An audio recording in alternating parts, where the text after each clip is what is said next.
I was a seaman fire control. Fire control being the detection, acquisition, tracking of targets for the weapons, surface weapons systems. And that we did all the acquisition, made sure the targets were legitimate targets and that, and then passed it on to guys like Doug who were part of the weapons systems. And that's what I did. I was what they call weapons surface. I was a leading seaman and the senior ship's diver.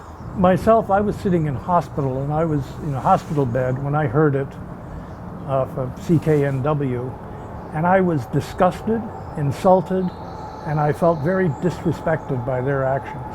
There was just no rhyme nor reason. They can talk about their financial things and all that there, but what they basically said is, you know, veterans, we don't really care, particularly on that day.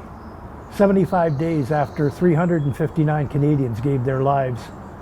So people like them could be in office or run for office. And that was the amount of respect shown. It was a direct insult, a slap in the face. They're rubber stamping. They're too busy with their Twitter accounts or trying to look good and that.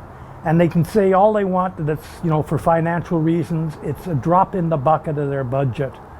And it brings a whole lot more. That's why we proposed the boycott, and I sent out a note to the 90 guys or so that are on my list, and not one of them said no. Everybody said boycott them. We don't want anything to do with Victoria. And that means nobody's going to stay in hotels in Victoria. We're not going to eat meals in Victoria. We're not going to visit Victoria attractions. We'll go to Esquimalt or Saanich or Langford or Sydney, give them the business because they appreciate.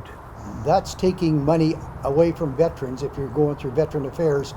I can't even get a settlement for a hearing problem that happened in 1968, and he wants to charge Veteran Affairs to police a parade. No, that just doesn't work.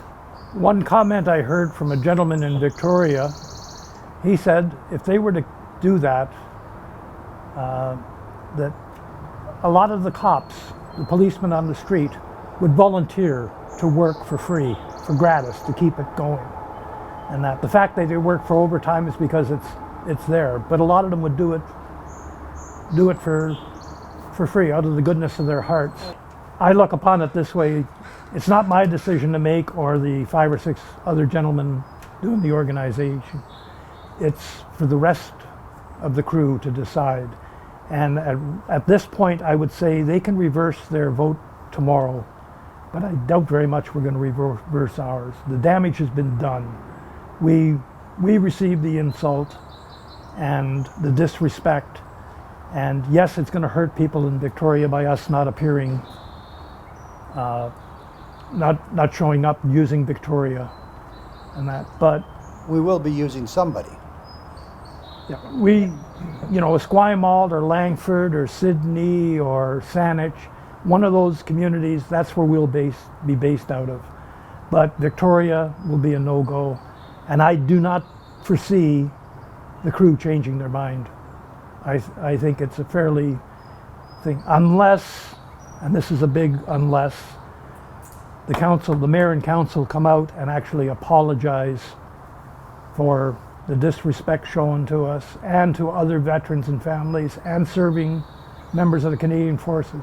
Yeah, if there was just one individual making noise, but if the council voted, you know, in the majority of council voted for this, 6-3. so that means, you know, where is their mindset in terms of what they think about these events and the veterans? As Doug said, it was complacency on their part.